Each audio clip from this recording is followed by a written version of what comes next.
나는 내가 빛나는 별인 줄 알았어요. 한 번도 의심한 적 없었죠.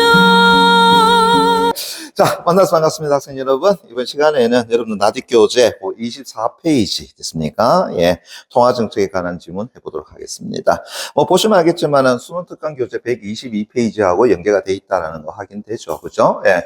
그럼 다시 여러분들이 나디교재만 보는 것이 아니라 다시 EBS 수능 특강 교재를 같이 연결시켜 가지고 한 번 더 같이 보란 말이야. 그러면은 두 개를 봤을 때 여러분들 어떻게 된다고요? 보다 더 내용적인 측면에서 쉽게 더 이해되겠죠, 그죠? 예. 거기에서 지금 여러분들이 보는 이 질문은 1차적으로 경제 지문이더라라는 이야기입니다. 자, 여러분들이 사회문화 지문 가운데에서도 사회 일반에 관한 지문은 그렇게 어렵게 생각 안 해요. 그렇지만은 뭐는 어렵게 생각하더라? 경제 지문과 그다음 법 지문은 굉장히 어려워하더라. 그런데 경제 지문은 여러분들이 어느 정도는 조금 준비를 할 수 있다라는 이야기야. 자, 어떤 준비 가능한데? 이래 봅시다. 여러분들이 경제 지문을 어려워하는 것은 1차적으로 고등학교 3학년에 나오는 지문은 그죠? 고등학교 1학년과 고등학교 2학년 내용을 베이스로 해서 그 정도는 다 안다고 생각한다는 이야기야. 그리고는 이제 출제자는 그 이상의 것을 나한테 묻고 들어간다는 거죠. 비유를 하자라고 한다면 이렇습니다. 덧셈, 뺄셈, 곱셈, 나눗셈 모르고 우리 1차 방정식 할 수가 없죠. 그럼 1차 방정식이라든가 기타 사항을 모르고 미적분 들어갈 수는 없잖아요. 그죠? 예. 그러면은 경제지문도 마찬가지라는 거죠. 고등학교 1학년이나 고등학교 2학년 수준에서 이야기할 수 있는 것을 모르고 넘어간다라고 한다면 고등학교 3학년 지문을 봤을 때에 어떻게 된다고요? 어려움을 겪을 수밖에 없더라라는 거죠. 왜? 바로 출제자는 그 정도의 내용은 고등학교 1, 2학년 수준에서 배웠지 않았겠느냐 하고 특별한 설명을 안 하고 넘어간다라는 이야기입니다. 됐니? 예. 자, 그러면 이제 여러분들 진도 나가기 전에 내가 하나만 먼저 묻고 들어갑시다. 요거 하나만 생각해 볼게요. 그죠? 자, 시중에 통화량이 많다라고 생각해 봅시다. 됐니? 그럼 시중에 통화량이 많다라고 하는 것은 뭐가 많다라는 걸 의미하지? 돈이 많다라는 것을 의미하지. 그죠? 그러면은 나타날 수 있는 문제점, 제일 큰 게 뭐가 되죠? 물가 상승이 돼버리잖아요. 그죠? 돈이 너무나 더 흔해버리니까. 그러면은 시중에 이제 돈이 많아서 물가가 상승되는 거, 그걸 어떻게든 간에 막아줘야 되지 않겠니? 그러면 이제 시중에 있는 돈을 어떻게 한다고요? 걷어들인다? 다시 한번 흡수를 해버린다라는 거죠. 누가요? 정부가. 됐습니까? 예. 그때 쓸 수 있는 것을 우리가 통화정책이라고 이야기하는데, 자, 대표적인 방법이 크게 두 가지가 있는데, 첫 번째 방법은 금리라고 이야기하는 부분입니다. 됐니? 예. 그럼 여기서 질문. 그러면은 중앙정부, 다시 한다면 한국은행에서 일반은행에 돈을 빌려줄 때에 받는 이자를 우리는 기준금리라고 이야기하는데 이 기준금리를 높이겠습니까? 낮추겠습니까? 다시요. 높이겠습니까? 낮추겠습니까? 요거 정확하게 여러분들 파악하셔야 돼요. 다시 갑니다. 시중에 돈이 많습니다. 됐나요? 예. 그러면은 그 시중에 돈이 많음으로써 물가 상승에 대한 일종의 문제점, 부작용이 생기게 되겠죠? 그러면 시중에 돈을 없애야 되겠죠? 없앤다라는 것은 중앙정부가 돈을 다시 어떤다? 회수한다? 흡수한다는 걸 이야기하는 거겠지? 그러면 돈을 흡수하려고 회수하려고 그러면은 이자를 어떻게 해야 되겠느냐라는 거죠. 어떻게 된다고요? 높여야 되겠죠. 그죠? 예. 그래서 기준금리를 높임으로써 사람들에게 야, 이자 부담 너무 커. 그래서 빨리 어떤 돈을 갖게 만들고 됐습니까? 예. 함으로써 또 돈을 어떻게 한다고요? 덜 빌리게 만들어 버리는 거잖아요. 그러면은 시중에 돈은 어떻게 한다고요? 줄어드는 현상이 나타나게 되겠죠. 됐습니까? 예. 그럼 다시 역으로 갑시다. 그렇게 해가지고 시중에 돈이 없어지게 되면은 물가는 잡혔다라고 하지만 결국은 경제가 어떻게 한다고요? 돌아가지가 않는 현상이 나타나게 되겠죠. 그죠? 그러면은 다시 경제를 키우려고 그러면 시중에다가 돈을 많이 풀어야 되는 현상이 나타나겠지? 그러면 이제 어떻게 주면 되는 거야? 앞에 금리적인 측면에서는 오히려 이제 낮춰주면 되겠죠. 됐니? 예. 그래서, 자, 기준금리를 낮추게 되면은, 그죠? 여기에다가 가상금리를 갖다 붙여가지고 일반은행에서 여러분들에게 시중금리라는 측면에서 돈을 빌려준단 말이야. 그러면 기준금리를 낮추게 되면 시중금리 당연히 어떻게 된다고요? 낮아지게 되겠죠. 그럼 여러분들은 평소에 내가 1,000만 원을 빌리겠다 했는데, 이자가 낮아졌어? 그러면 2,000만 원을 빌릴 수 있는 것이 돼버리겠죠.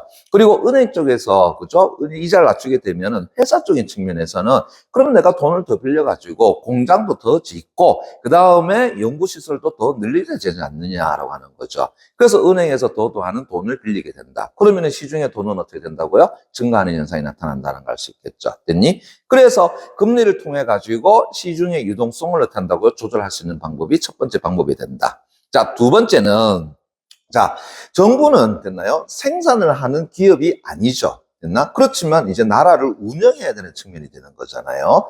그러면 이제 그 돈은 어디서 나오는 거야? 결국은 사람들이 낸 세금을 통해 가지고 정부 운영이 이루어진다라는 거야. 그런데 세금만 가지고는 실질적으로 정부 운영을 하기가 힘들어. 그래서 항상 정부는 적자 운영을 할 수밖에 없어요. 됐니? 예. 그런데 적자 운영을 한다 하더라도 결국은 돈을 쓸 곳은 써야 되지 않겠느냐라는 거죠. 그런데 그런 돈이 없어. 그럼 어떻게 하지? 결국은 정부가, 그죠? 예, 회사라든가 아니면 개인에게, 그죠? 돈을 어떻게 한다고요? 빌리는 형식이 된다라는 거야. 그런데 우리가 돈을 빌릴 때는 그냥 빌립니까? 아니죠. 일종의 차용증 같은 것을 써주죠. 됐니? 예.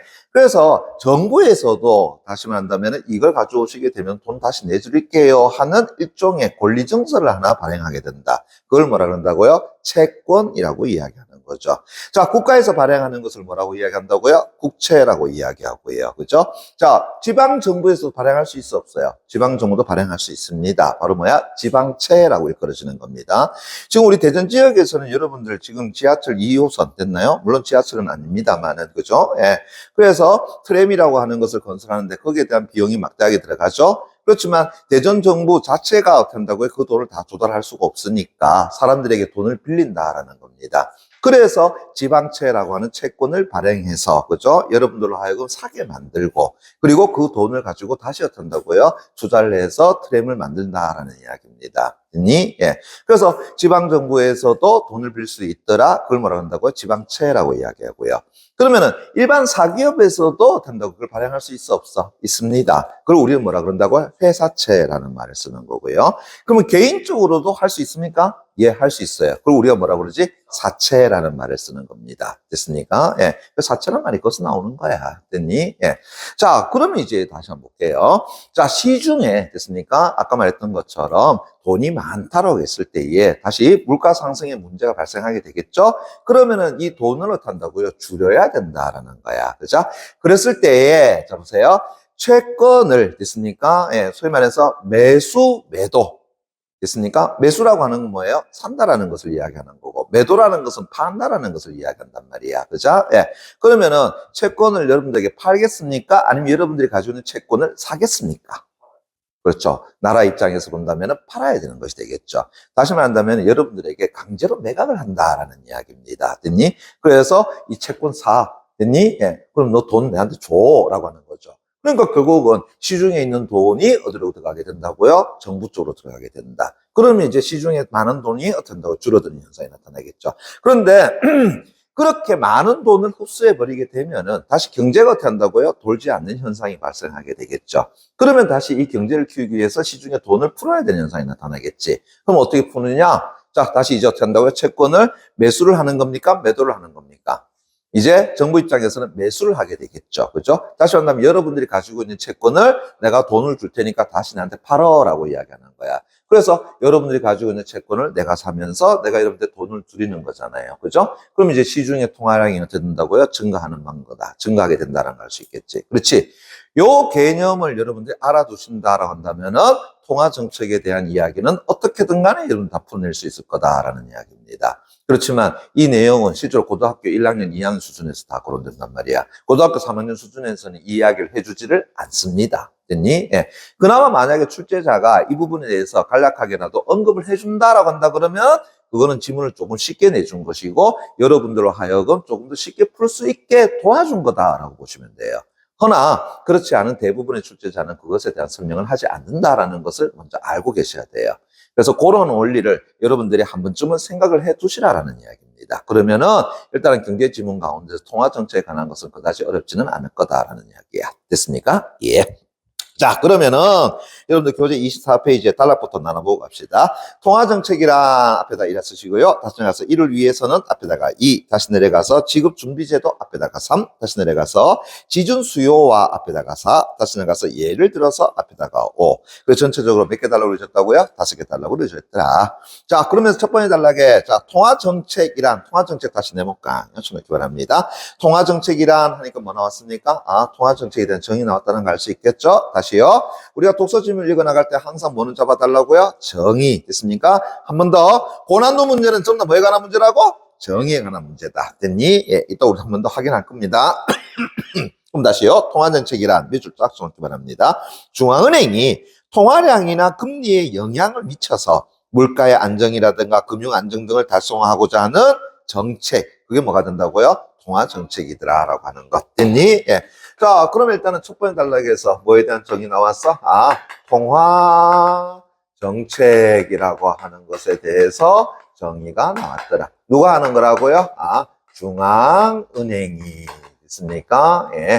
취하는 일종의 정책이다라고 볼 수 있겠다라는 것. 됐니? 예, 그걸 통화정책이라고 볼 수 있는 거예요. 이에 우리나라는 주로 금리 중심의 통화정책 체계를 운영하는데, 자, 앞에서 이제 금리 관련된 것은 제가 미리 설명해 드렸습니다. 그죠? 예. 그래서 시중에 돈이 많다? 그럼 어떻게 된다고요? 금리를 올리는 거야. 됐니? 그러면은 시중에 있는 자금이 어디로? 중앙은행으로 들어오게 되죠. 그런데 시중에 돈이 부족해요. 됐습니까? 그러니까 경제가 안 돌아요. 그러면 시중에 돈을 풀어야 되겠죠? 그때는 어떻게 한다고요? 금리를 낮춰주면 된다라는 겁니다. 됐니? 그래서 보통 우리가 통화정책을 한다 그러면 제일 먼저 생각나는 것이 금리에 관한 이야기다라고 보시면 돼요. 됐니? 그래서 금리 중심의 통화정책 체계를 운영하는데 이 체계가, 자, 여기서부터 갈로 딱 여시고요. 이 체계가 성공하기 위해서는 콜 금리에서 시작되어서 은행의 여수신 금리까지 이어지는 통화정책의 파급 경로가 정상적으로 작동되어 경제 주체들의 실물 활동에 영향을 줄 수 있어야 한다. 그거까지 갈로 딱 닫아 놓으시기 바랍니다. 됐니? 예. 자, 다시 한 번 더. 우리가 독서집을 읽어 나갈 때 첫 번째 단락, 두 번째 단락, 적어도 세 번째 단락, 첫 번째 문장까지 살펴보면 뭐가 존재한다고? 뭐라? 글쓴이가 우리한테 말하고자 하는 중심 내용. 그걸 두 글자로 뭐라 그런다고요? 논제, 주제라고 이야기하는 겁니다. 그죠? 그럼 다시요. 논제를 잡아줘야지만 여러분들이 그 다음에 지문을 읽어 나갈 수 있는 힘이 생기는 거야. 또 여러분들이 지문을 읽어 나가다가 중간중간에 지금 무엇을 말하는지 내가 잘 모르겠어 라는 생각이 들 때에 뭘 떠올리면 된다고요? 논제를 떠올리게 되면 그 내용이 대략 어떤 것에 해당되는가라는 것을 찾아갈 수 있는 힘이 생긴다라고 이야기하는 겁니다. 됐니? 예. 지금 이 이야기는 여러분들이 독서론 지문에 보게 되면 굉장히 자주 나오는 이야기야. 됐니? 그래서 독서론에 나오는 이야기는 여러분들이 받아들이면서 김상근 선생님이 하는 이야기는 왜 안 받아들이는데 다 받아들여요. 됐습니까? 예. 다시 한 번 더. 글쓴이는 첫 번째 단락이나 두 번째 단락, 적어도 세 번째 단락 첫 번째 문장 속에서 뭘 제시한다고? 그래, 말하고자 하는 중심 내용. 그것을 우리가 논제라고 이야기한다. 그 논제를 탄다고 제시해 주는 경우가 이때까지 우리 독서 지원 봤지만 전부 다 그렇게 나타나 있죠. 됐습니까? 예. 그래서 논제는 필히 잡아주는 연습을 해주시기 바랍니다. 그럼 다시 뭐에 대한 이야기를 할 거야? 통화정책 체계에서, 그죠? 콜 금리에서 시작되어서 은행의 여수신 금리까지 이어지는 통화정책의 파급 경로에 대한 이야기를 하겠다라는 것을 알 수가 있겠죠. 됐니? 예. 자, 그러면서 이제 두 번째 단락 갑니다. 보세요. 예. 자, 이제 이를 위해서는 이 경로의 시작점에 있는 콜 금리가 기준금리 수준으로 유지되는 것이, 자, 뭐라고 했습니까? 중요하다. 중요하다. 다시 간수 놓고 체크. 다시, 글쓴이가 어떤 것에 대해서 중요하다라는 말을 했을 때는 그냥 하는 거 아니라고 이야기했습니다. 반드시 그것이 중요하기 때문에 중요하다는 말을 쓰는 거예요.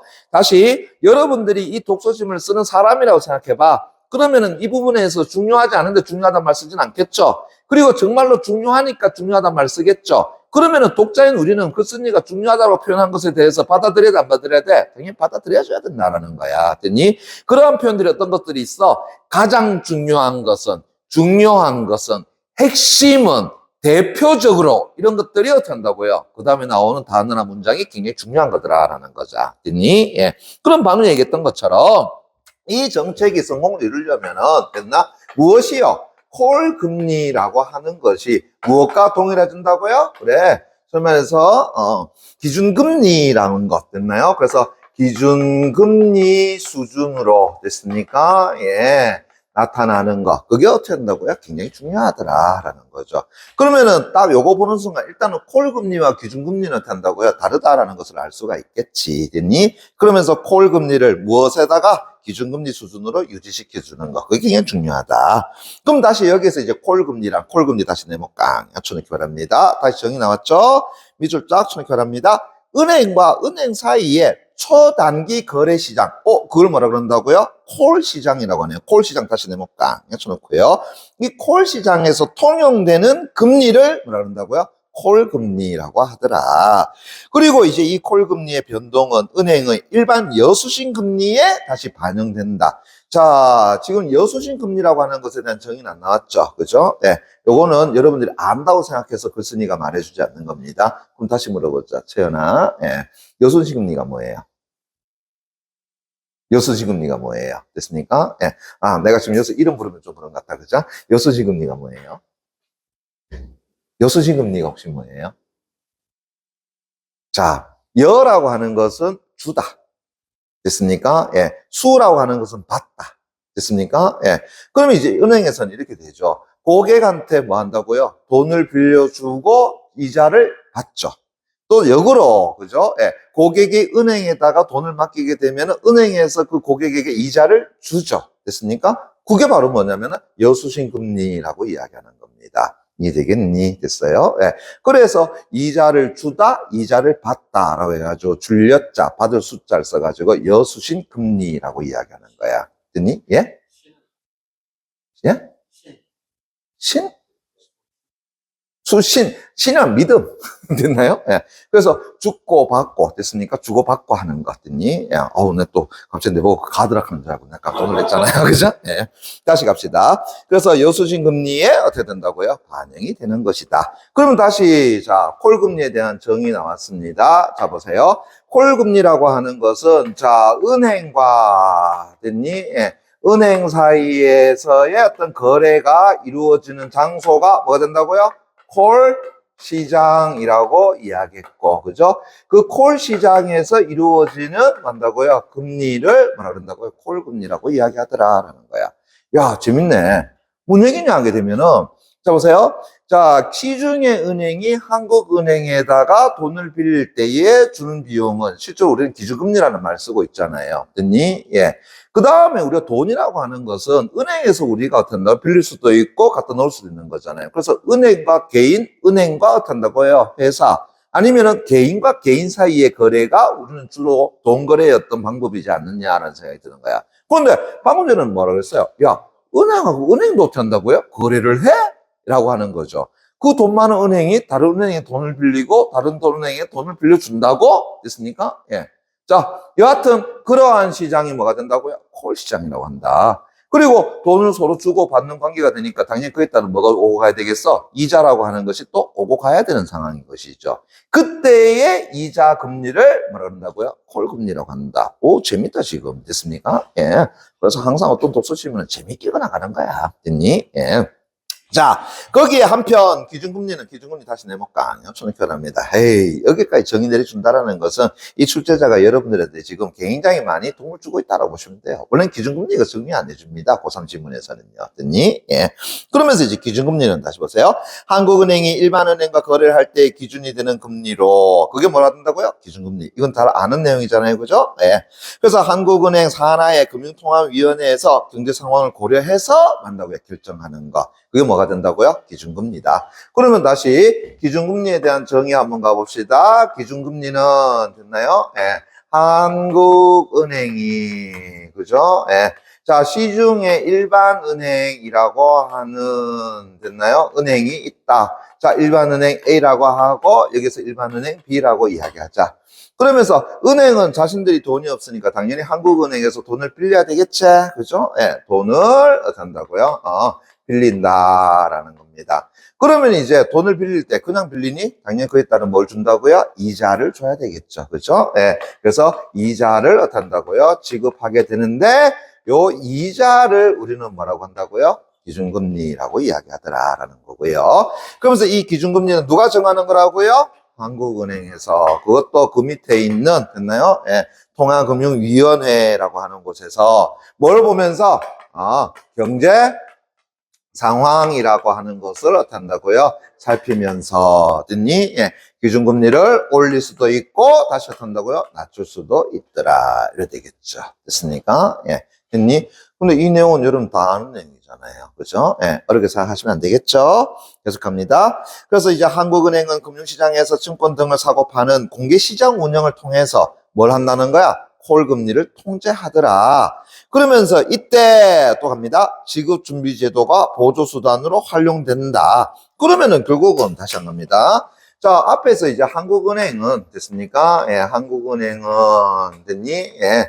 자, 어디에서? 공개 시장에서, 그죠? 예. 바로 이 콜 금리라고 하는 것을 어떻게 한다고요? 조정을 한다. 됐니? 예. 앞에서 이제 통제를 한다라고 이야기했었죠?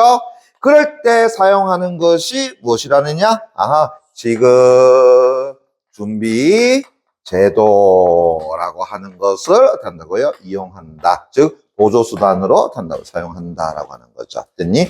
자, 그럼 여기서 다시 질문. 여러분들 지급준비제도라는 것에 대해서 알아 몰라? 이 정도는 잘 모를 거라 생각하는 거죠. 그럼 이제 어떻게 한다는 거야? 여기에 대해서 다시 정의 내려주고 설명해 주겠죠. 됐니? 예. 자, 요거는 제가 미리 좀 설명을 해드리겠습니다. 자, 잠깐 볼게요. 예.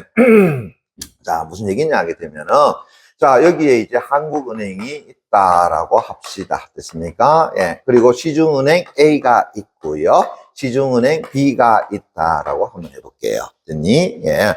자, 요 A은행은 됐나요? 예. 자신들이 500억이라고 하는 돈이 필요해. 됐습니까? 자, 제가 먼저 설명할게요. 500억이라는 돈이 필요해. 그래서 한국은행에서 된다고요? 돈을 빌리게 되겠죠. 됐습니까? 예. 자, 그런데 이 A라고 하는 이 은행이 500억을 빌려가지고 사람들에게 500억을 다 한다고요? 소위 말해서 나눠줘 버렸어. 됐니? 예. 다시 한다면 대출을 해줬단 말이에요. 그렇지만 은행이 대출 업무만 있는 건 아니잖아요. 사람들이 은행에다가 돈을 맡기기도 하잖아요. 그러면 그 사람들이 은행에 와가지고 자기가 맡겨둔 돈을 뭐 한다고 찾아가는 경우도 발생할 수 있겠죠. 그래서 예를 들어가지고 이런 거야. 자, A은행이 한국은행에서 500억을 빌려가지고 500억을 다 대출해줬어. 그런데 김상규라는 인간이 이 은행에 가가지고 내 10억 찾아갈게요. 됐습니까? 그런 이야기입니다. 그죠? 예. 그래서 10억 찾아갈게요. 은행 돈 주세요. 했는데 은행이 지금 500억을 다 빌려줬기 때문에 가지고 있는 돈이 있다, 없다? 없다라는 거죠.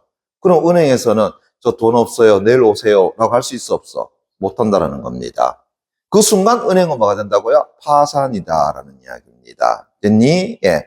그래서 고객이 자신의 돈을 어떻게 한다고 찾아갈 수 있도록 됐습니까? 그것도 언제든지 찾아갈 수 있도록 미리 어떻게 한다고요? 지급을 준비해 놓는 금액이 필요하더라라는 거죠. 됐습니까? 예. 그리고 은행이 자신이 가지고 있는 것이 아니라 그걸 누구에게 위탁해 놓는다고요? 한국은행에다가 위탁해 놓는 거다라는 겁니다. 됐니? 예. 그것을 우리는 뭐라고 하냐 그러면은 지급 준비금이라고 이야기한다라는 겁니다. 됐니? 그리고 이러한 지급 준비금은 어디에다가 예치한다고요? 한국은행에다가 예치한다. 그런데 나 500억 빌렸으니까 나 5억만 갖다 넣어놓을게요. 나 10억만 갖다 내놓을게요. 그게 된다 안 된다? 안 된다는 거예요. 그래서 한국은행에서는 그런 지급준비금의 비율, 요율이라고 해가지고 지급준비율이라고 하는 것을 한다고 해서 거의 정해놓는다라는 겁니다. 그럼 예를 들어가지고 한국은행이 야, 나 지급준비율 10%로 할 거야 라고 한다 그러면은 각각의 시중은행은 한국은행으로부터 빌려간 돈의 몇 퍼센트를요? 10%를 한다고 해요? 예치를 해둬야 된다라는 겁니다. 됐습니까? 예. 자, 그럼 다시요. 방금 전에 제가 준비율을 가지고 10% 잡았다라고 한다 그러면 한국은행은 미안합니다. 시중은행인 A는 한국은행에다가 얼마를 갖다 집어넣어야 되지? 10%인 50억을 한다고요? 예치를 해줘야 되는 거죠. 됐니? 예. 그런데 A은행은 이렇게 생각하는 거야. 나는 지금 50억을 제외한 450억을 다 대출해 줄 필요는 없을 것 같아. 그래서 나 한국은행에다가 20억을 더 한다고요? 갖다 집어넣을게 라고 하는 겁니다. 됐니? 이해되겠어요? 그런데 앞에서 한국은행에서는 자신들이 빌려간 금액의 몇 퍼센트만 갖다 집어넣게 했어? 10%만 갖다 집어넣게 했죠. 그런데 지금 요 A은행은 20억을 넣한다고요? 더 갖다 집어넣어놨죠. 됐나요? 요걸 뭐라고 하냐 그러면은 지급준비금에 초과된 내용이라고 해가지고 얘를 초과 지급준비금이라고 하는 겁니다. 됐니? 예. 그러면서 앞에 있는 50억은 어떻다고 쉽게 건드릴 수 있는 돈이 아니죠. 왜냐하면 이거는 항상 한국은행에다가 예치를 해둬야 되는 부분이기 때문에. 그런데 요 20억은 어떻다고요? 내가 남아가지고 그래도 갖다 놓는 거란 말이야. 그러면 얘는 어떻다고요? 마음대로 뭐 할 수 있다고요? 소위 입출입이 가능하더라라는 이야기입니다. 그래서 내가 필요하다 그러면 20억 빼냈으면 되고요. 아니면 어떤다고 놔도 되고요. 됐습니까? 그래서 초과 지급 준비금은 어떤다고요? 자유롭게, 그죠? 예, 입출금이 어떻게 한다고요? 예, 가능한 돈을 우리는 초과 지급 준비금이라고 이야기하더라라는 거죠. 이해되겠니? 됐습니까? 예. 자, 그런데 이제 B는 됐나요? 예. 자, 한국은행에다가, 그죠? 얼마를 빌렸느냐 하게 되면은 300억을 빌렸더라. 됐습니까? 예. 그러면 300억을 빌렸으니까는 앞에 있는 지급 준비율을 10%로 하게 되면은 얘는 얼마를 예치해 놓고 있어야 된다고요? 30억을 어떻게 한다고요? 예치해 놓고 있어야 된다라는 것을 알 수가 있겠죠. 그러면은 이들이 빌려줄 수 있는 돈은 얼마가 된다고요? 270억을 어떻게 한다고 시중에 대출해 줄 수 있다라고 볼 수 있겠죠. 됐니? 요걸 뭐 한다고요? 지급 준비율에 의한 지급 준비금 규모라고 이야기하는 겁니다. 이제 이해되겠니? 됐습니까? 예. 자, 그러면은 방금 했던 것만 다시 한번 볼게요.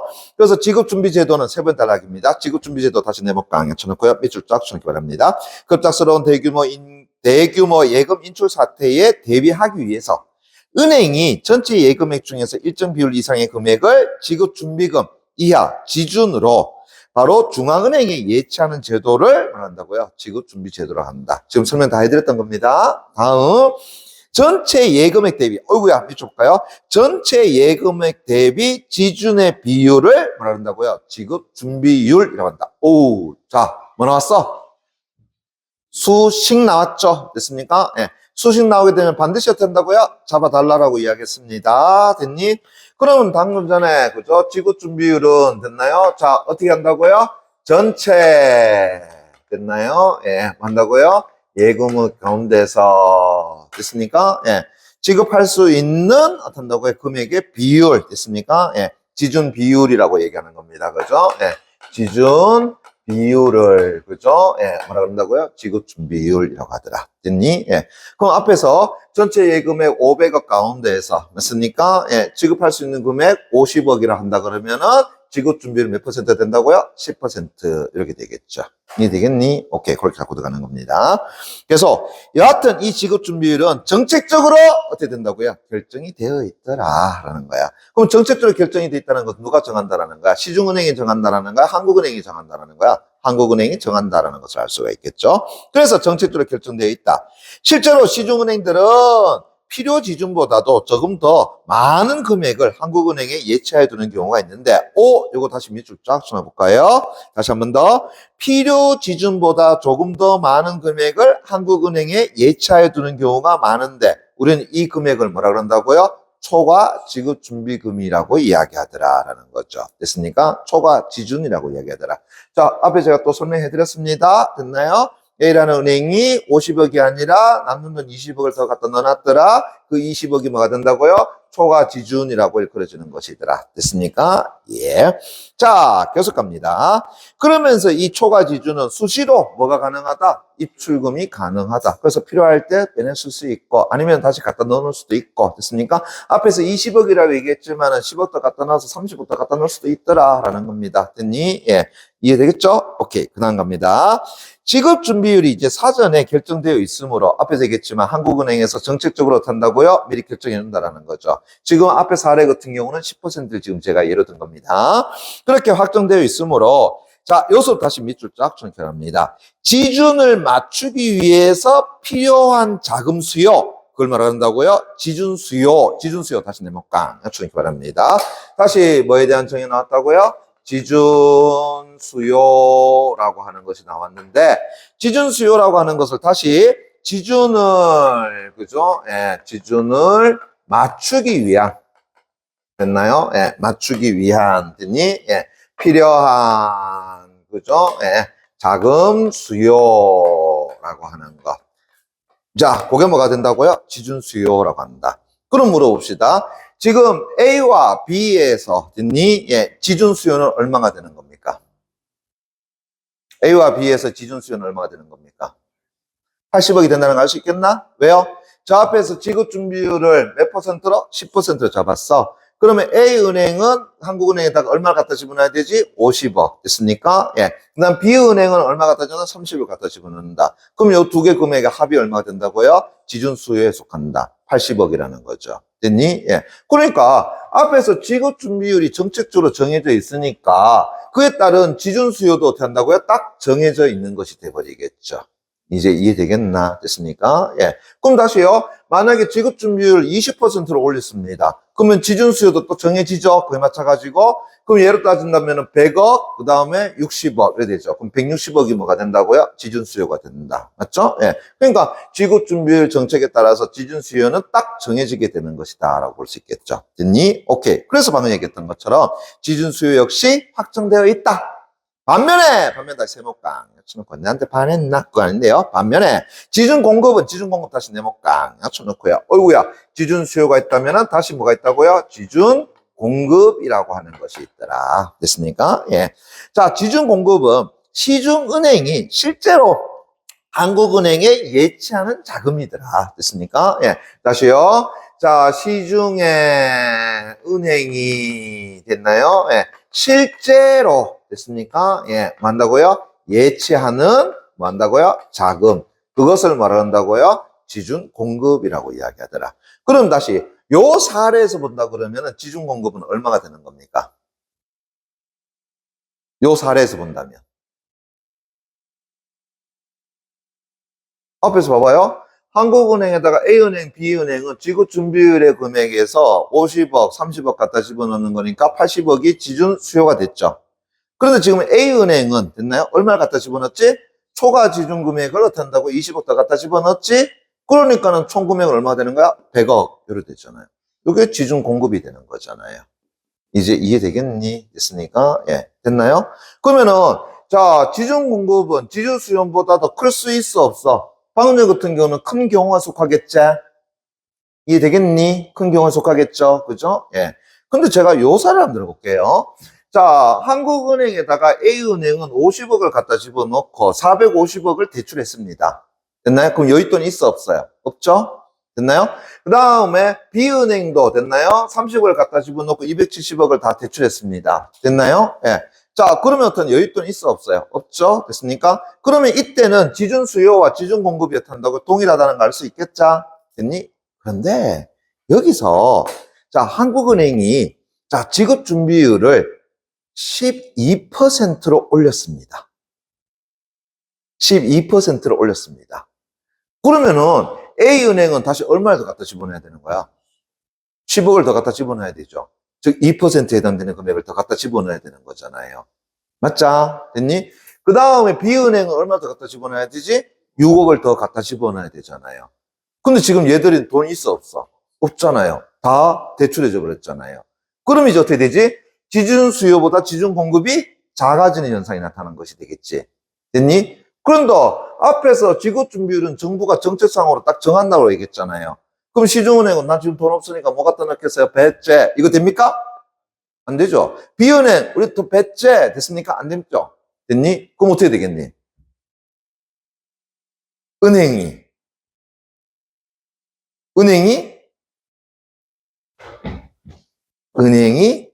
은행에게 됐나요? 돈을 빌려야 되겠죠. 어딜 찾아간다고요? 콜 시장 쫓아가겠죠. 그래서 A은행 콜 시장 딱 쫓아가가지고 C 다시 B은행 갔어. 야, 너 돈 좀 빌려줘. 나도 지금 우리 돈 없어가지고 왔단 말이야. 됐습니까? 예. 그래서 C은행한테 가가지고 야, 돈 좀 빌려줘. 그래? 됐니? 예. 근데 얼마 줄 거야? 뭐 받겠어? 이자 받겠지. 맞자? 그래서 얼마 줄 거야? 네. 2% 줄게. 됐습니까? 예. 그래서 C은행이 어떻게 한다고요? 와가지고, 그래, 2% 주려고 하는데, B은행이 와가지고, 나 2.5% 줄게. 나한테 먼저 빌려줘. 됐니? 오케이. 그럼 봐봐요. 지준 공급이 어떻게 한다고 줄게 되면은, 이들은 어디 가게 된다고요? 콜 시장에 가야 되고, 그러면 그 콜 시장의 금리는 어떻게 되겠어?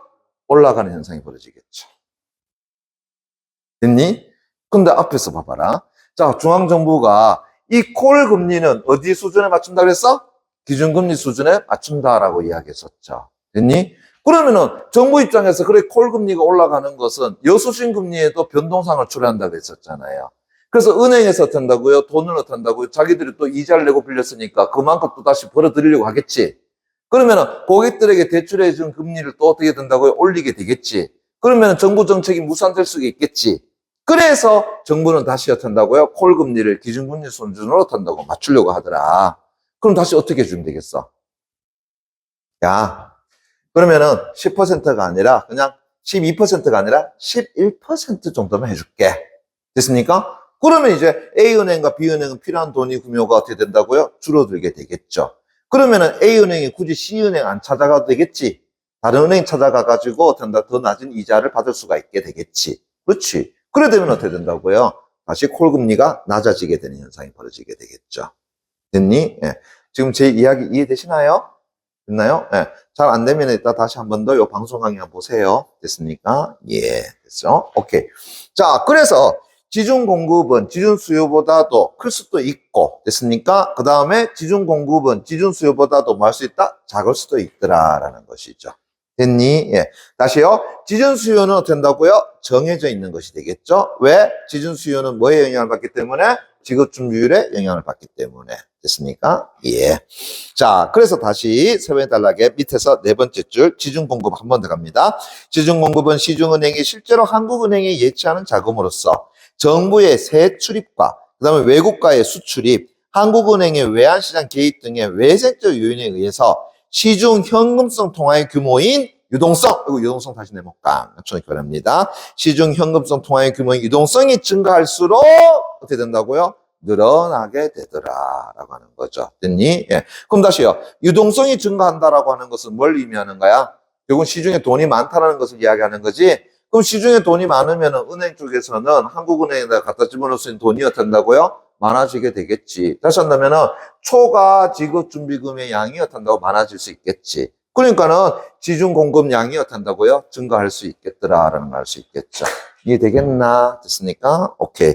자, 여기서 우리 하나의 개념만 더 가자. 자, 유동성이라고 하는 것에 대한 정의 한 번 더 볼게요. 뭐라고 정의 내려놨습니까? 했더니만은 시중의 현금성 통화 규모더라. 됐습니까? 예. 그래서 시중의, 그죠? 예. 현금의, 어떻게 한다고요? 통화, 뭐 한다고요?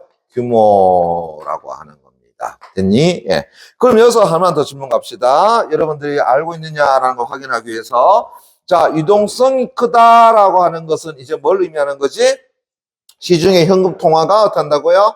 많아요. 라고 하는 것을 이야기하는 거죠. 됐습니까? 예. 됐니? 근데 유동성이 어떻게 한다고요? 작다라고 한다 그러면 시중에 돈이 있다라는 거 없다라는 거야? 돈이 없어요. 라고 하는 거죠. 됐습니까? 예. 이제 요 개념도 알겠나? 이 개념이 여러분들 뉴스에 보면 되게 많이 나오잖아요. 그죠? 유동성 증가 현상이 나타나더라. 아니, 유동성 감소 현상이 나타나더라. 라는 말이 다 이 말에 의미하는 거야. 그래서 유동성이 증가했다라는 것은 시중에 돈이 많다라는 거야, 적다라는 거야? 많다라는 걸 의미하는 거고요.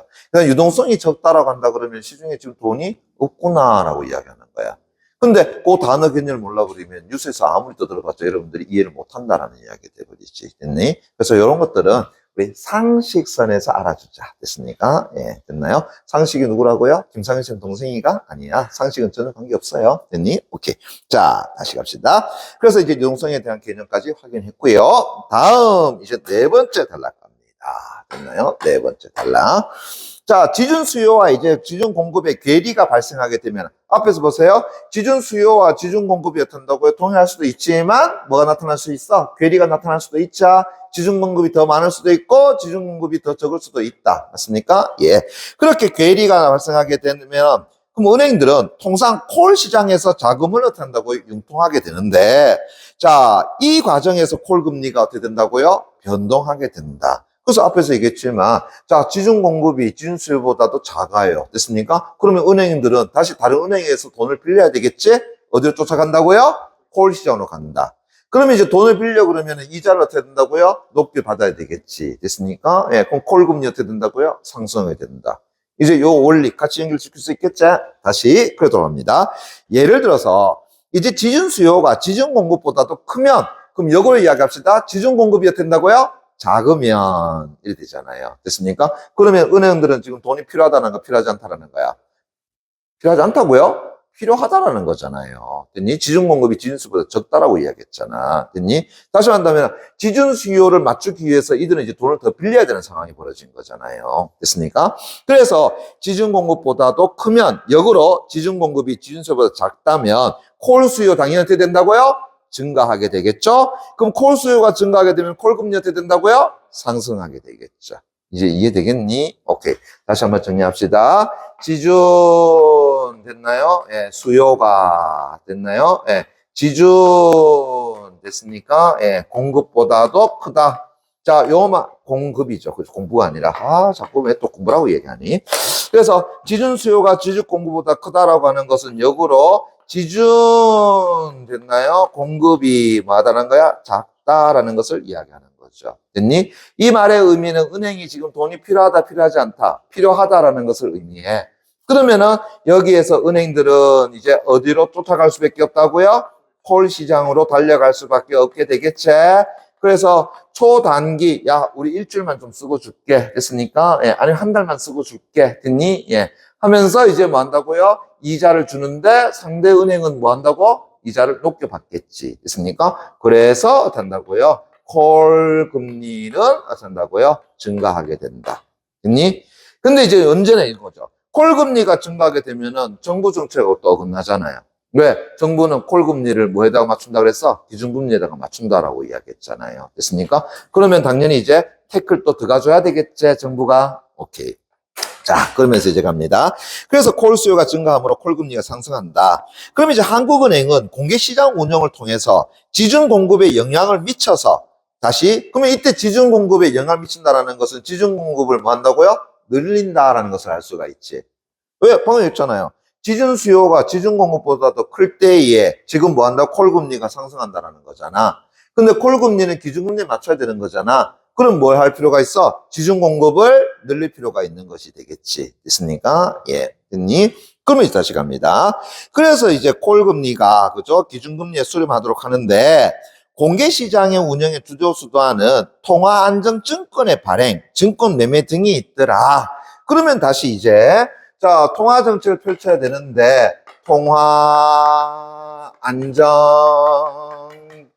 안정이죠, 그죠? 예, 안정증권을 단다고요? 발행하거나, 그죠? 예. 그 다음에 증권을 단다고요? 매매하더라. 라는 겁니다. 누가요? 중앙은행이, 즉 한국은행이. 됐니?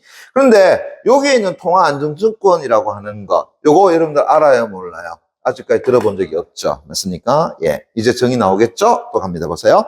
통화안정증권 다시 내볼까? 괜찮고요.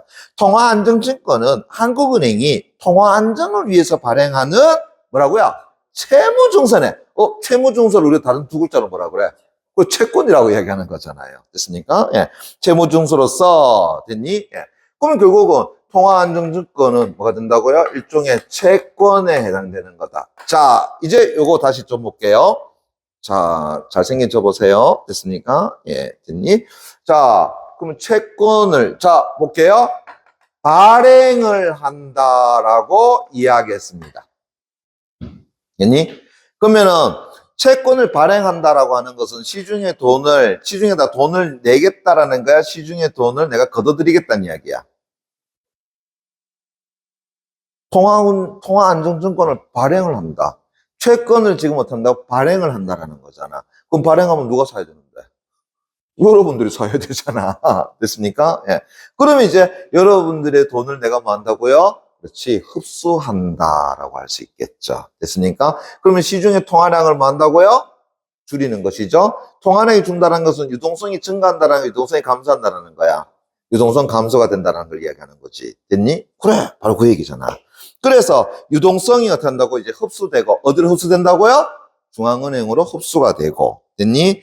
그러면 이제 만기 시에는, 자, 만기가 되면은 다시 이제 뭐 해야 되겠어? 돈을 다시 돌려줘야 되는 거잖아요. 그죠? 예.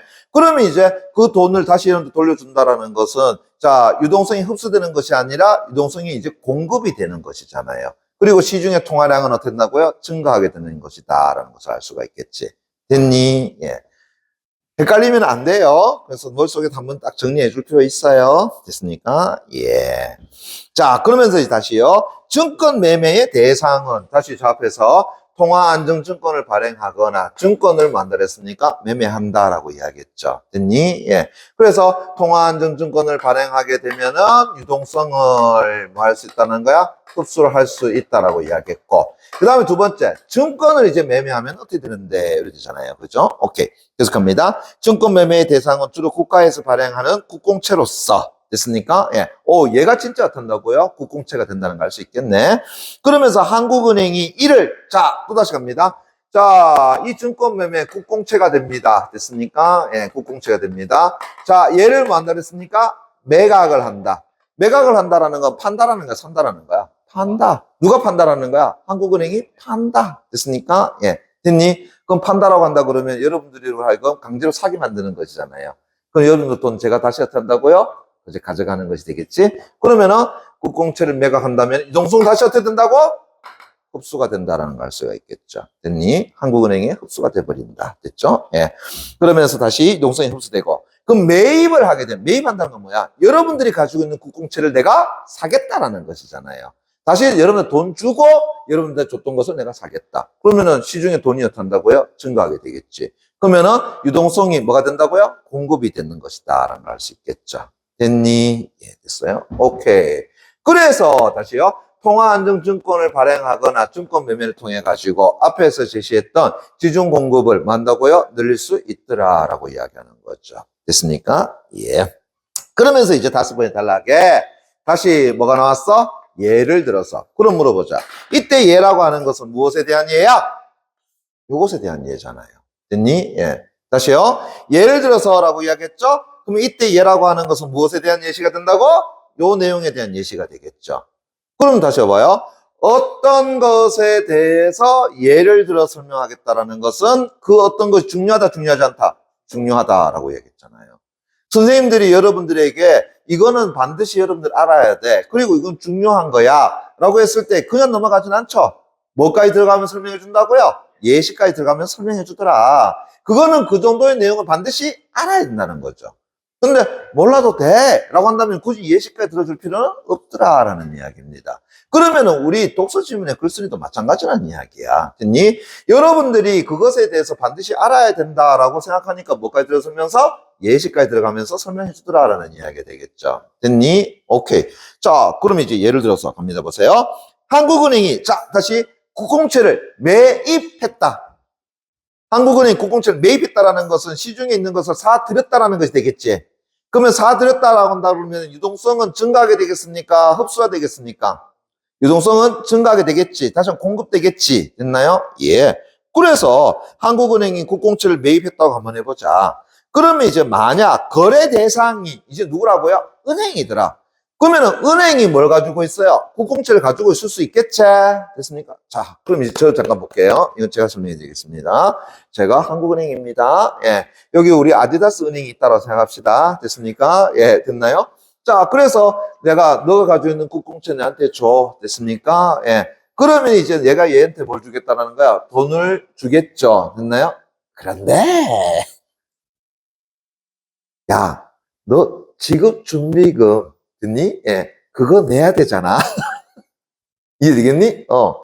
너 앞에서 우리 지급 준비금, 예를 들어서, 야, 아디다스 은행 됐습니까? 예. 너 우리한테 2% 10억 덜 줬잖아. 됐니? 예. 그러니까는 내가 겉으로는 얘가 가지고 있는 국공채를 만다고요? 사드리는 것처럼 해. 그럼 당연히 만다고 돈을 줘야 된단 말이야. 그런데 뭐라고 이야기하지? 이 지급 준비금 10억 덜 줬으니까 그걸 퉁. 이해되겠니? 예. 그러니까 얘는 돈은 안 받아갔지만 이제 한국은행에다가 뭘 예치는 것이 돼버려? 10억을 또 예치는 것이 돼버리잖아요. 이제 이해되겠니? 예. 그럼 다시요. 예. 여기 뉴욕은행이 있다고 생각해 봅시다. 됐습니까? 예. 자, 뉴욕은행이 B은행입니다. 됐나요? 예.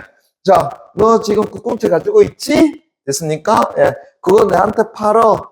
얼마치? 6억치 나한테 팔어. 됐습니까? 그럼 내가 6억 줄게 하겠죠? 근데 실제 주나? 안 준다는 겁니다. 왜? 너 나한테 지급 준비금 6억 줄 거 있잖아. 됐니? 예. 그래서 어떻게 한다고요? 돈 주지 않고 바로 이 공급, 다시 한 지중 공급을 만드는 거야. 높인다라고 하는 거죠. 오, 그게 가능하네 이제. 됐니? 그러니까 앞에서 얘기했던 거 통화안정증권 발행하든가 증권 매매를 통해 가지고 지중 공급이 적은 것을 막을 수 있다라는 거야? 높일 수 있다라는 것을 보여주는 것이 되겠죠. 이제 이해되겠나? 예, 됐어요. 오케이. 자, 그래서 다시 봅시다. 거래 대상이 은행이었다면 한국은행은 그 결제 대금을 현금으로 지급하는 것이 아니라 은행의 지준 예치금을 만나고요. 늘려준다. 됐니? 예. 자, 또 거래 대상이 만약에 일반 기업이었다면 됐니? 예. 한국은행을 지급인으로 하는 뭘 발행한다고요? 수표를 발행한다. 야, 한국은행이 어떤다고요? 소위 증인이 되는데 이건 부도날 일이 없는 수표잖아요. 됐습니까? 예. 왜요? 한국은행이 망하지 않는 이상 이 수표는 어떤다고요? 그렇지. 살아있는 것이 되니까. 그죠? 예. 그럼 다시요. 수표를 발행한다. 그러면 이제 기업이 이 수표를 거래은행에서 만다고 현금화하는 겁니다. 됐니? 자, 이제 봅니다. 보세요. 자, 제가 됐나요? 한국은행이고요. 자, 여기가 이제 회사입니다. 됐나요? 예. 자, 회사가 저의 국공채를 가지고 있겠지. 됐습니까? 예. 그러면 이제 자, 뭐 한다고요? 아까 말했던 것처럼 10억치 나한테 팔어. 됐습니까? 내가 10억 살게. 됐나요? 그럼 이제 현금을 주는 것이 아니라 뭘 준다고요? 수표를 10억짜리 끊어주는 겁니다. 됐니? 예. 그러면 이 기업은 이제 다른 은행 가가지고, 됐습니까? 예. 뭐 한다고요? 즉, 이제 A은행 가겠죠? A은행 가가지고 수표 주면서 이거 10억 주세요 하겠지? 그럼 A은행은 당연히 어떻다고요? 한국은행이 보증한 수표야? 그럼 10억 내주겠지? 근데 문제는 이 A은행이 다시 그 수표를 두고 누구 찾아오는 거야? 한국은행 찾아와야 되겠지? 그럼 나는 10억을 내줘야 되겠지? 근데 안 내주고 뭐라 그런다고? 너 나한테 10억 줄 거 있지 않아? 됐니? 예. 이제 되겠어. 와, 이거 아주 도둑놈이네요. 그죠? 됐습니까? 예. 왜 한국은행이라는 거죠? 그래서 지준 공급을 뭐 한다는 거야? 늘린다라고 볼 수 있다는 거죠. 됐니? 예. 그래서 이제 보세요. 그래서 지준 예치금을 늘려준다라고 하는 겁니다. 그래서 지준 공급을 늘리게 된다는 거죠. 이렇게 공개시장 운영을 통해서 지준 공급이 이제 변하게 되는 것이다. 이해됐니? 예. 우리나라는 경상수지 흑자를 통해서, 자, 경상수지 흑자라고 그랬습니다. 그럼 시중에 돈이 많을까요? 적을까요? 시중에 돈이 많겠죠. 그럼 유동성이 클까요? 작을까요? 크다겠죠. 됐습니까? 그래서 유동성이 됐나요? 초가 공급되는 경우가 많더라. 됐습니까? 시중에 돈이 많아. 그래서 주로 유동성을 흡수하는 공개시장 운영을 만다고 실시하더라. 유동성을 흡수한다라는 것은 뭘 얘기하는 거야? 시중에 있는 돈을 어떤다고요? 많이 걷어들이는 역할을 해준다라는 거죠. 그러한 통화 정책을 펼친다라고 하는 거. 이해됐니? 예, 좋습니다. 그래, 그 내용입니다. 됐죠? 그래서 여러분들이 이 내용에 대해서 조금만 여기 순차적으로 이해를 하고 있다라면 충분히 쉽게 풀어갈 수 있는 거야. 근데 이거를 이해를 못 해버리게 되면 한번 꼬여버리잖아요? 계속 헷갈려 버려요. 있으니까. 예. 그래서 앞에서 얘기했던 것처럼 제일 먼저 뭐부터 생각하느냐 하게 되면은 금리라고 하는 것도 먼저 생각하고 들어가. 됐습니까? 그 다음에 채권. 됐습니까? 예. 채권이 어떻게 되느냐라고 하는 걸 꼭 생각하고 들어가라. 그러면은 실제로 이 질문은 굉장히 쉬운 질문이 돼버리는 거잖아요. 됐니? 예. 자, 그러면은 뒤에 이제 문제부터 가보겠습니다. 25번 문제입니다. 자, 위클에 대한 설명으로 적절하지 않은 것 그랬습니다. 그러면 적절한 건 몇 개? 4개. 적절하지 않은 건 몇 개? 1개. 이래 되겠죠. 그죠? 오케이. 자, 선지 1번 그냥 바로 보겠습니다. 통화안정증권은 다시 밑줄 쫙 됐나요? 발행되어서 다시 회수되는 과정. 즉, 발행과 회수. 됐나요? 그 과정을 통해서 밑줄까요? 유동성을 흡수한다. 잠깐만. 자, 앞에서 얘기했던 통화안정증권을 발행을 하게 되면은 어떻게 된다고요? 유동성이 뭐 한다고요? 흡수되죠. 그런데 발행을 했는 것을 다시 뭐 하게 되면은요, 회수를 하게 되면 유동성 흡수되는 것이 아니라 오히려 시중 유동성이 공급이 되는 현상이 벌어지게 되죠. 됐습니까? 예. 그럼 손이 틀렸네. 그죠? 발행과 회수를 통해서 유동성이 흡수되는 것이 아니라 발행을 통해서 흡수가 되는 것이요. 그 다음에 회수를 통해서 된다고요? 공급이 되는 것이다. 이렇게 나눠져야 되는 거죠. 됐니? 예. 됐나? 그럼 어딜 보시냐라고 이야기한다라고 한다 그러면은 네 번째 단락에 밑에서 다섯 번째 줄 됐습니까? 예. 통화안정증권은 한국은행이 통화안정을 위해서 발행하는 채무증서로서 발행 시 유동성이 흡수, 그다음 만기 시에 유동성이 다시 공급. 이때 만기 시라는 건 뭐예요? 회수할 때를 이야기하는 것이 되겠죠. 됐니? 예. 그렇다고 그러면은 선지 1번이야 된다고요. 틀렸다라는 것이 있겠죠. 됐나? 예, 됐어요. 그러니까 만기시라는 말이 뭐예요?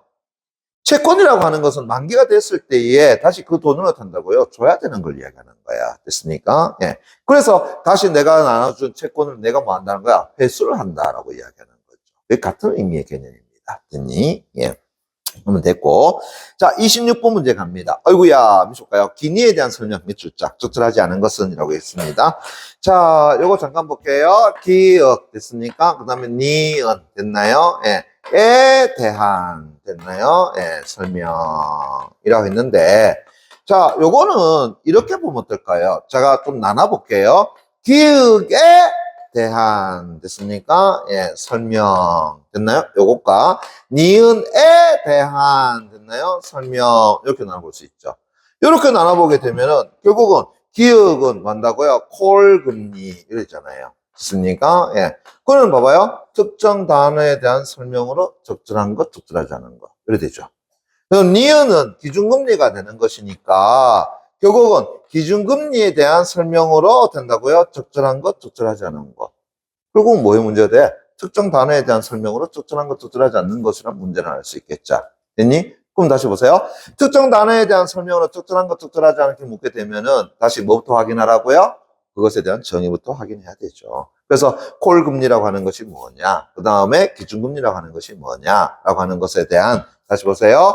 정의부터 확인을 해줘야 되는 게 정상적이죠. 됐니? 자, 여기서 제가 또 자, 팁 하나 또 드렸습니다. 자, 오늘 보세요. 무슨 얘기냐 하게 되면 어떤 것에 대한 설명으로 자, 적절한 것을 물었을 때와 그 다음에 적절하지 않은 것을 물었을 때가 다르다라고 이야기했었죠. 됐니? 예. 왜? 자, 이제 보세요. 김상규라는 인간에 대해서 됐습니까? 예. 아이, 그럼 김상규 하지 말자. 오늘은 하죠. 예. 내 스스로 자꾸 디스하는 느낌이라서. 예. 자, 콜금리 갑시다. 콜금리에 대한 설명으로 적절한 것을 물었습니다.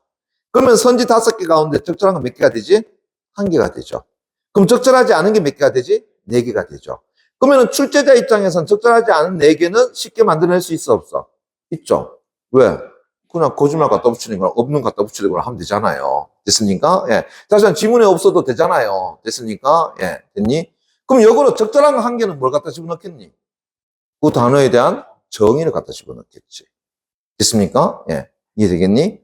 그런데, 자, 적절하지 않은 것을 물었습니다. 적절하지 않은 걸 물었습니다. 그러면은 선지 5개 가운데에서 적절하지 않은 건 몇 개? 1개. 적절한 건 몇 개? 4개가 되죠. 그죠? 근데 이제 보세요. 적절한 건 4개를 만들어야 돼. 근데 단어의 정의를 가지고 쪼개가지고 4개를 만들 수는 없잖아요. 그죠? 그러면은 단어의 정의에 관한 것이 1개 선지는 들어갈 수 있겠지. 그럼 다시 적절한 거 3개를 가지고 얘기했잖아. 근데 얘 함부로 만들어낼 수 있어? 없잖아요. 그러면 이 적절한 거 3개를 다시 만들기 위해서 결국은 뭐 할 수밖에 없니? 정의만 가지고 또 만들 수 없으니까 결국은 이 단어가 사용된 모든 내용들을 다 묶고 들어가겠지. 그죠? 그럼 보세요. 콜금리에 대해서 적절하지 않은 것을 물었단 말이야. 그러면 콜금리에 대한 정의는 1개를 선택하겠지. 그럼 다시 적절한 거 3개를 만들어야 되는 거니까 콜금리에 대한 정의를 가지고 또 만들 수는 없잖아. 그럼 뭐 하겠니? 콜금리와 관련된 설명 내용을 다 갖다 집어넣어 버리겠지. 그러면 이건 뭐가 되지? 전체적인 내용에 대한 일치불치 문제가 돼버리는 거잖아요. 됐니? 그게 달라지는 거야. 그래서 특정한 단어에 대한 설명으로 적절한 것을 하게 되면 제일 먼저 그 단어에 대한 정의를 가지고 살펴주면 돼. 그래서 선지 내용에서 그 단어에 대한 정의를 우선적으로 잡아주면 된단 말이야. 근데 적절하지 않은 것을 물어버리게 되면 적절한 것이 몇 개가 돼야 돼? 4개가 돼야 된단 말이야. 그러면 정의 하나만 가지고 그 4개 선지를 만들 수가 없잖아. 그럼 어떻게 되겠어? 그거 관련된 여러 가지 설명 내용을 다 끌어올 수밖에 없는 거지. 근데 그 설명 내용이 첫 번에 따라, 두 번에 따라, 세 번에 따라, 네 번에 따라 하고 막 분산되어 있으면 결국은 어떤 문제가 되는 거야? 전체적인 내용 일치불치 문제가 돼버리잖아. 됐습니까? 예. 그게 특정한 단어에 대한 설명 묻는 문제가 나눠지는 이유더라라고 보시면 돼요. 됐습니까? 그래서 여러분들한테 다시 그건 얘기하잖아요. 적절한 것과 적절하지 않은 것을 정확하게 좀 찾아달라고 이야기하는 게 바로 그 얘기란 말이야. 됐습니까? 근데 지금은 더 재밌죠? 왜요? 기억니은에 대한 설명으로 말했어요. 적절하지 않은 것을 물었잖아요. 됐니? 그러면 전체적으로 뭐 살펴야 되겠니? 콜금리와 기준금리에 대한 설명 내용을 다 찾아줘야 되겠지. 됐습니까? 그럼 기준금리, 콜금리에 대한 설명 내용 있는 거 찾아보자. 아무래도 여기에 그대로 나와있죠. 두 번째 달라부터 시작해가지고. 됐니? 예. 그 내용 보면 되는데. 자, 저는 시간을 좀 줄이기 위해서 선지 4번 내용 바로 가보겠습니다. 됐니? 예. 선지 4번에, 자, 니은 기준금리죠. 됐나요? 기준금리는 콜 금리와는 달리 미줄까요? 시장의 유동성 상황과 무관하게 정책적으로 결정된다. 다시 갑니다. 시장의 유동성 상황과 무관하다 다시 미줄자. 예, 정책적으로 결정된다. 자, 잘 모르겠으면 일단 어디부터 찾아 들어가야 될까요? 기준금리라고 하는 것에 대한 정의부터 찾아 들어가야 되겠지? 그래, 그것부터 시작이야. 그러면은 두 번째 단락에 위에서 네 번째 줄 보게 되면은 기준금리에 대한 정의 먼저 나왔죠? 그것부터 갑니다. 기준금리는 한국은행이 일반은행과 거래를 할 때 기준이 되는 금리로서 여기까지 정의가 되겠죠? 그 다음 한국은행 산하의 금융통화위원회에서 어이구야 뭐라 그랬니? 경제 상황을 고려하여 결정한다라고 이야기했죠. 됐니? 그러면은 경제 상황하고 관련성을 가져 안 가져? 가진다라는 걸 알 수 있겠네. 그러면 시장의 유동성 상황과 관련되겠어 없겠어? 관련되겠죠. 됐습니까? 예. 무관하다고 이야기할 수가 없잖아요. 됐니? 예. 그래서 앞에 된 것처럼 경제 상황과 관련해가지고 높일 수도 있고 낮출 수도 있더라. 그래서 시장의 유동성 상황과 한다고 관련해가지고 높일 수도 있고 낮출 수가 있더라. 그럼 무관하다고 이야기할 수는 없잖아요. 관련을 가신다는 걸 수 있죠. 그럼 다음 몇 번이야? 4번 거. 그러니까 딴 거 멀리까지 갈 거 없어. 일단은 기준금리라고 하는 것에 대한 정의부터 먼저 찾아 들어가 버려야 되는 거지. 됐니? 그리고 그 관련된 설명 내용에 대해서 다시 만나 안 만나 살펴보는 것으로 끝나는 부분이 되겠잖아요. 됐니? 예. 자, 그 다음에 27번 문제 됐습니까? 자, 이거는 이제 제가 벌써 여러분들 설명을 다 해드렸던 겁니다. 됐나요? 예. 요 이야기입니다. 됐습니까? 요 이야기입니다. 그러면은 입출 문제 가보겠습니다. 자, 윗글 바탕으로 보기 상황에 대해서 설명한 내용으로 가장 적절한 것은 이라고 얘기했습니다. 그럼 보기 내용부터 가볼게요. 자, 500억 원의 예금을 보유하고 있는 은행 A 있습니까? 예.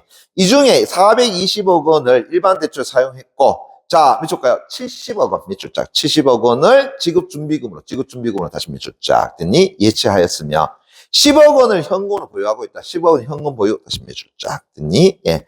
한편, 300억 원의 예금을 보유하고 있는 은행 B, 다시 몇 줄짝? 됐니? 270억 원을 일반 대출로 사용했고, 30억 원을 지급준비금으로 예치했습니까? 예, 하고 있었다. 그러던 중, 대외 수출 호조로 자 유동성의 공급 과잉 현상이 나타났다. 수출 호조로 됐습니까? 그럼 무슨 얘기야? 시중에 돈이 많다고? 많다. 됐니? 예. 자 그래서 어떻게 한다고요? 한국은행은 통화안정증권을 한다고요? 발행했더라. 맞습니까? 그러면 다시 보세요. 통화안정증권을 발행했다라고 하는 것은 시중에 넘쳐나는 유동성 자금을 만다고요? 흡수하기 위한 정치라는 걸 알 수 있겠죠? 그래서 시중에 넘쳐나는 돈을 뭐 한다고요? 흡수하려고 했어. 됐습니까? 예. 그런데 이제 보세요. 예. 일단은 은행 A는 그 중에 일부를 뭐 했다고요? 매입했다. 됐습니까? 예. 그런데 방금 전에 이제 정부의 통화안정증권 발행에도 유동성 공급 과잉이 역시 해소되지가 않았어. 됐니? 예. 자, 그러니까 또다시 정책을 또 펼쳐야 되겠지? 자, 어떻게 했느냐? 한국은행은 10%이던 지급준비금을 몇 퍼센트로? 12%로 올릴 것을 검토하고 있더라라고 하는 거죠. 됐니? 예. 자, 그러면 이제 여기서 하나만 더 얘기합시다.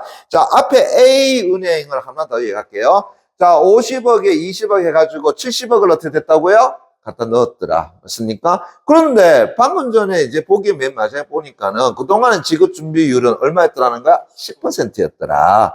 그러면은 사실상 50억만 어떻게 된다고요? 갖다 넣었으면 됐더라라는 거죠. 그러면 70억 가운데서 20억이 이제 뭐가 되는 거야? 초과 지급 준비금이 된다는 걸 알 수 있을 것 같고, 초과 지급 준비금은 언제든지 자유롭게 입출금이 가능하다라고 이야기했고요. 됐습니까? 그러다 보니 이제 B은행도 10%에 해당되는 얼마를 갖다 집어넣더라고요? 30억을 갖다 집어넣게 됐더라라는 거죠. 그리고 다시 자, A은행은 그 외에 420억을 어떻게 한다고요? 대출을 하고, 그죠? 예. 여유 금액으로 얼마를 가지고 있었다고요? 10억이라고 하는 돈을 어떻게 한다고요? 여유 금액으로 가지고 있었더라. 예비금으로. 됐습니까? 예. 맞죠? 오케이. 거기까지 내용입니다. 됐니? 예. 그러면 선지 1번 갑니다. 보세요. 한국은행이, 자, 통화안정증권을 발행하기 전, 됐습니까? 발행하기 전. 자, 은행 A와 은행 B만 고려했을 때에 몇 줄까요? 지준 수요와 지준 공급보다도 크겠군이라고 했습니다. 자, 지준 수요와 지준 공급보다 크겠군 했는데 단순히 여러분들 지금 여기서 많이 보고 머리 돌리면 돼, 안 돼? 안 되죠? 뭐 해야 되지? 지준 수요와 지준 공급에 대한 정의 잡고 들어가셔야 되죠. 이게 여러분들이 독서 지문을 놓치는 이유 중에 하나야. 무슨 얘기냐 하게 되면은 제가 선지에서 제시된 특정 단어에 대해서 여러분들이 아는 게 아니란 말이에요. 안다 하더라도 거기에 대해서 어떻게 한다고요? 언뜻 아는 거야. 명확하게 아는 게 아니란 말이야. 그런데 그 명확하지 않게 아는 것을 가지고 마치 자기가 다 안다라는 것처럼 해가지고 선지 그냥 읽어버린다라는 거지. 그럼 정확하게 판단 내리지 못하고 대충 맞는 것 같아 이질합니다. 됐니? 그 순간 틀려버리는 겁니다. 됐니? 제가 얘기했지만 모든 문제 해답의 근거는 다 어디 있다고요? 지문 속에 있더라. 그리고 고난도 문제는 항상 뭐에 관한 문제다? 정에 관한 문제다. 그럼 지금 같은 경우는 선지를 그냥 여러분들이 보는 것이 아니라 다시금 확인해야 되지. 뭘 확인해야 돼? 지준 수요와 지준 공급이라는 거 확인해야 되잖아요. 근데 우리는 벌써 알고 있잖아요. 지준 수요는 얼마였습니까? 80억이었죠. 됐니? 왜? 지급 준비율이 10%였으니까. 500억, 300억에 해당되는 50억, 30억 됐습니까? 80억이었죠. 그런데 가만히 보니까 어떻더라고요? A은행은 초과 지급 금액을 20억이나 더 갖다 넣어놨었지. 됐습니까? 그러면 합이 얼마가 됐어? 100억이 되어버렸잖아요. 됐니? 예. 그래서 시중 공급은 시중은행이 실제로 예찬 금액이라고 했잖아요. 그러니까는 A은행은 70억, B은행은 30억이 되잖아. 그럼 합이 얼마가 돼? 100억이잖아요. 그러면 뭐가 더 커요? 지준 수요가 큽니까? 지준 공급이 큽니까? 지준 공급이 더 크다라는 걸 알 수 있지. 됐니? 그래. 그렇게 명확하게 맞고 틀리고를 확인해 준단 말이야. 됐니? 독서 지문 여러분들이 양적으로 많이 푸는 게 중요한 거 아니라고 얘기했다. 한 지문이라도 정확하게 읽어나가는 게 제일 중요하다 그랬다. 방금 전에 이 통화정책 관련해서도 여러분들이 딱 정확하게 잡아주게 되면 앞으로 어떤 통화정책 관련 질문이 나오더라도 쉽게 읽어나갈 수 있는 것이 된다. 됐니? 예. 그게 핵심이에요. 됐니? 다음. 선지 2번. 은행 A의 한국은행의 통화안전증권 매입으로. 자, 은행 A가 앞에서 얘기했지만 뭐라고 했습니까? 정부가 발행한 통화안전증권을 매입한다고 이야기했었지. 그죠? 그럼 매입으로 인해서 시중의 현금 통화가 증가. 잠깐만. 시중의 현금 통화 증가하니? 아니잖아요. 오히려 매입을 해버리게 되면은 어떻게 된다고요? 통화량이 뭐 한다고요? 줄어드는 현상이 나타나게 됐더라라는 걸 알 수 있겠죠. 왜냐면 유동성을 뭐 한다고요? 흡수한 것이 돼버리잖아. 즉 다시 보세요. 한국은행이 통화안전증권을 발행했고요. 은행이 어떻게 한다고요? 그것을 뭐 한다고요? 사들였다라는 이야기입니다. 됐습니까? 예, 됐니? 예, 됐어요? 그럼 사들였다라는 것은 은행의 돈이 어디로 갔다는 이야기야? 그렇죠. 한국은행 갔다는 얘기잖아요. 그죠? 그러면 이제 한국은행 입장에서 본다 그러면 유동성이 어떻게 된다고요? 흡수된 것이다 라고 봐줘야 되는 것이 되겠지. 됐니? 예, 됐어요. 그러면서 시중의 현금 통화는 증가한 것이 아니라 오히려 감소했다라고 보는 게 맞죠. 됐니? 다음. 은행 A가 한국은행의 통화안전증권을 매입하는 데 사용한 금액은 10억 원을 넘지 않았겠군입니까? 자, 10억 원 안 넘었겠습니까? 다시요. 자, 이 은행이 맥시멈으로 얼마까지 살 수 있어? 자, 앞에서 여유 얘기 얼마 있다고요? 10억 있었지? 근데 그것만 있었니? 아니잖아요. 저 앞에 초과 지급 준비금이 얼마 있었지? 20억이 있었잖아요. 그러니까 50억은 건들 수가 없는 금액이죠. 그렇지만 20억은 어떻게 된다고요? 그렇지. 자유롭게 입출금이 가능한 거잖아요.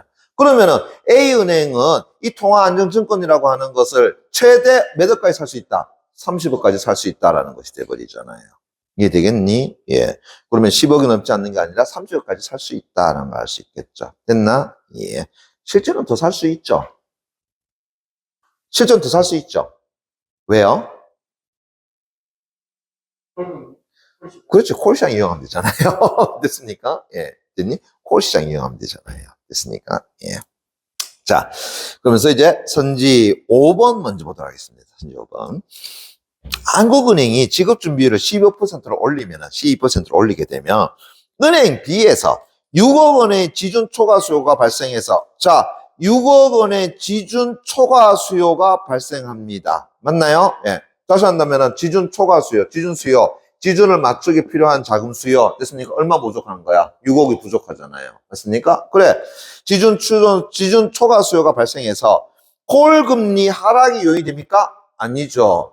이제 이 B은행은 됐나요? 그 6억 원을 맞추기 위해서 어디로 달려간다고? 콜 시장으로 달려가야 되겠죠. 됐나요? 그럼 콜 금리 어떻게 된다고요? 올라가게 되는 현상이 벌어지게 되지. 됐습니까? 예. 그러면 선지 5번 내요. 하락 요인이 아니라 오히려 상승 요인이 된다라고 이야기할 수 있을 것 같고. 그러면 4번 선지. 한국은행이 이제 지급 준비율을 12%로 올리면 은행 A가 콜 시장에서 자금을 융통해야 하는 일이 발생할 수 있다, 없다? 있다. 자, 어떻게 하면 발생되지? 자, 자, 이렇게 제가 볼게요. 자, 앞에서 됐나요? 한국은행이 됐나요? 10%일 때에 자, A은행은 얼마 갖다 집어넣었지? 50을 갖다 집어넣었지. 맞죠? 예. 근데 12%를 올린다고 했으니까 얼마를 더 갖다 집어넣어야 되지? 10억을 더 갖다 집어넣어야 되지. 됐습니까? 예.